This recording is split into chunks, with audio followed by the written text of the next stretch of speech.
Hi, I'm Sam Smyth from Smyth Motorcar Service, and that's Patrick Smyth in the background. Patrick's going to flip some switches, and we're going to go through some motions on the 73 GT6. We've done Weber conversions, and we're trying to finish it up, finish mounting the headers. It came from another shop. They asked for our help, and this is what we're doing. And we've done the wiring harness, replaced the front wiring harness again, and the rear wiring harness was pulled out, repaired, and put back in. So we're going through the entire wiring harness, plus making wiring harnesses that don't come with the wiring harnesses that are sold separately, like gearbox wiring and harnesses for the rear hatch and dome light and things like that, and an odd wire here and there. So anyway, with that all being said, we're going to go through and we're going to do the operation of lights here, which is going to be our first move. Go ahead, Patrick, if you'd flip on the park lights first, or running lights. Okay, there you can see the license plate lights are working, the red lights, the running lights, side marker lights on the right side, and then down below underneath here, you'll be able to see it on the right side. Now we're going to go over to the driver's side, which is the left side. It's working. We're going to walk past Patrick here. Then we're doing the left rear quarter panel marker lights working as well. So now, Patrick, if you would, if you could turn the ignition on and hit the left turn signal, please.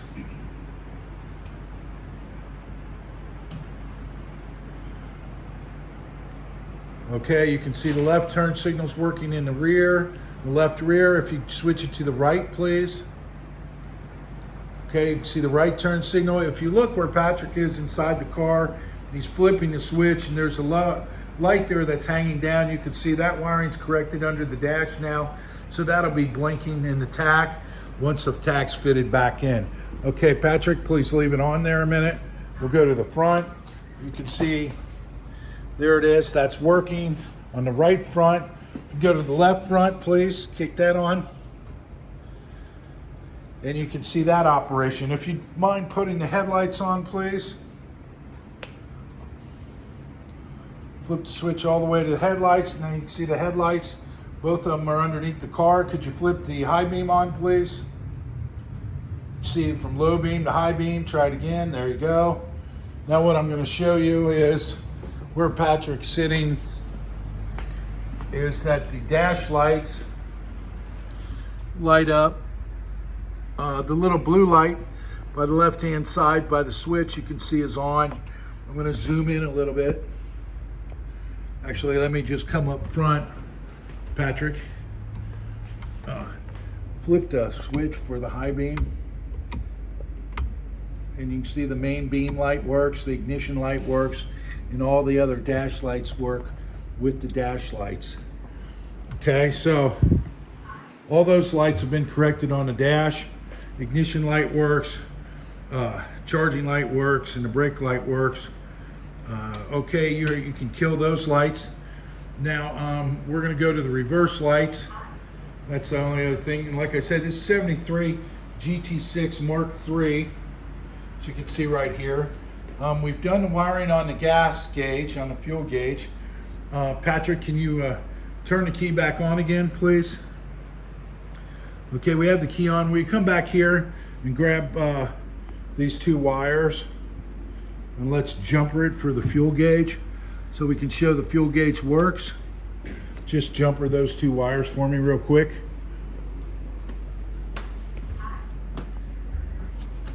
We're now going to demonstrate that the fuel gauge will go up from the sending unit, gas tank sending unit. Just going to get a quick jumper. Take just a moment.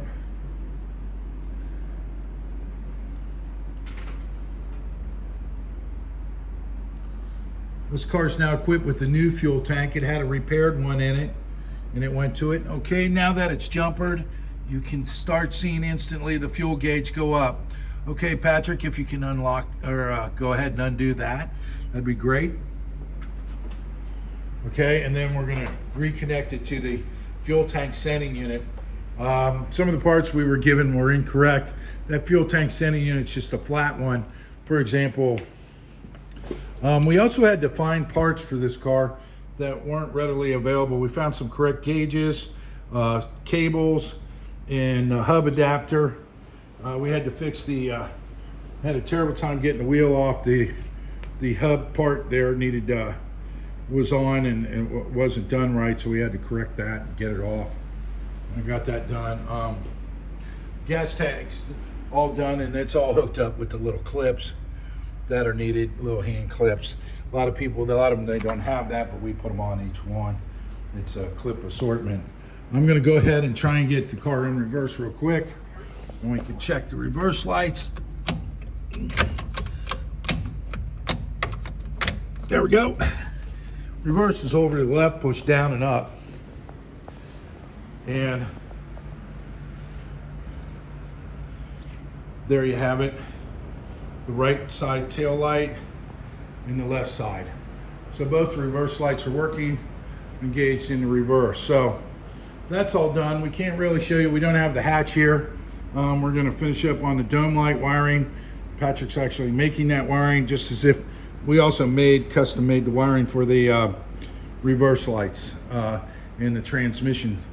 There's a lot of little wiring, like I said, once again, that doesn't come with it. Look at the mile per hour here.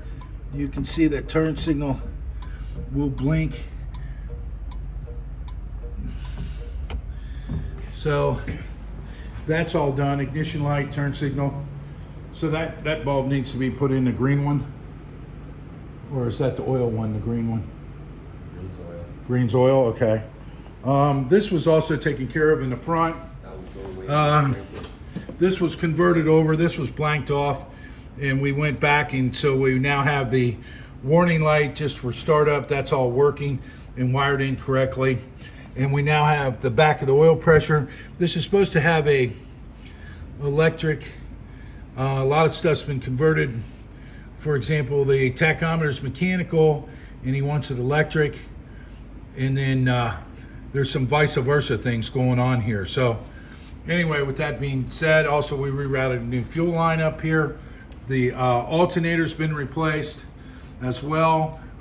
That's the ignition light showing, so the field's working on this, showing that there's no shorts in this alternator. We still have to hook up one or two more relays. One more relay, the horn. We're working on the horns next.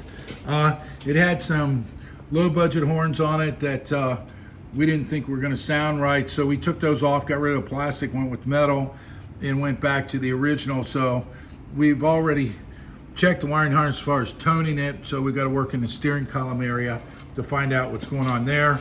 This is now correct. The coil's turned around, so you can read the negative and the positive for your wiring. This was reversed. We turned that back around so it'd be easily and not to be made a mistake. Rerouted these oil cooler lines. If you look, the oil cooler lines are done. Also, this cap was not fitting well, so we did that, and the car was out of time. It was on here, and when we did the compression, it came up way over here. So we started our one firing order right here and went with it. And of course, it goes in an anti-clockwise position when cranking. So that's it. We're gonna leave the choke cables alone.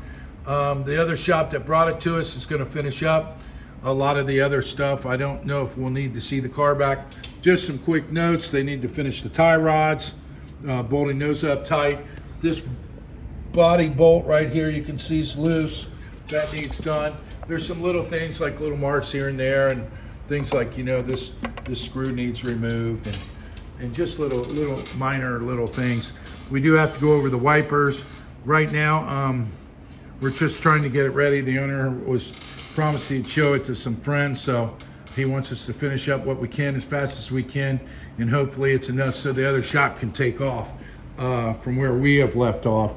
The other thing is the steering wheel came in and the hub was bad on it. So we got a good used hub. A lot of these switches, like the wiper switch is new, but in the oil pressure's new, and the oil temperature, now those were supposed to be electric, but those have been converted to manual.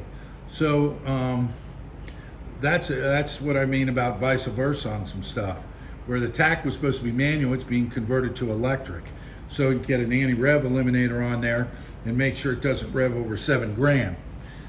So anyway, that's that's that part of it. A lot of the switches we have, we can't really guarantee them because they're 50-year-old stock or they're used, and they're kind of working but not working on some of that. So we're making the owner aware of all of it and showing him. We did show him that stuff would work. The hazard lights, Patrick, if you demonstrate just switching the hazard switch on, that's one thing too as well. Okay, you can see both lights in the rear are blinking. And if you look at the toolbox, you can see two lights blinking. So you can see the hazard here off the pavement of both on the front. And then we're going to go to the dash to show you that it tells you the under hazard right there that that's actually working as well. So we wanted to show that as well. This video I know is a little bit longer and probably won't all get up in one go, but we wanted to get this and shorten it up, and then whatever we can, we get it up what we can. So, all right, if you turn that off, Patrick, that'd be great. We actually have the wire wheels for this car. They're the original OEs, and they're out getting fitted with liners, tubes, and tires right now, which we hope to get on before the end of this week on delivery. So that's pretty much it. We're still working on some of the wiring, and we're working on the suspension as far as the wheels, tires, and conversion, and the carburation, so we can have it ready to start. We did not build the engine. The engine builder is coming down here and wants to be a part of the initial startup. This apparently has been a project that was ongoing, restoration that started in 2016 or 17, not quite sure. So they asked us to help speed things up on these wiring issues and fuel issues and running issues, starting issues and charging issues, and that's what we're doing. So we're going to leave the cooling system alone for them to finish, except we will fill it up with coolant to start it, obviously, but block off the heater control and whatnot. And the new heater control valve goes in here, and they can put that on and do that, and wire up the hosing accordingly to get for the heater if the car's going to be driven in the winter or the snow or the bad weather or whatever, which I'm sure it probably won't be. Okay, that's it from Sam Smyth Imported Car Service, established in Ireland in 1934. Same area location for almost 41 years, if not 41 years. And we're an authorized independent Bentley motor car workshop. Thank you.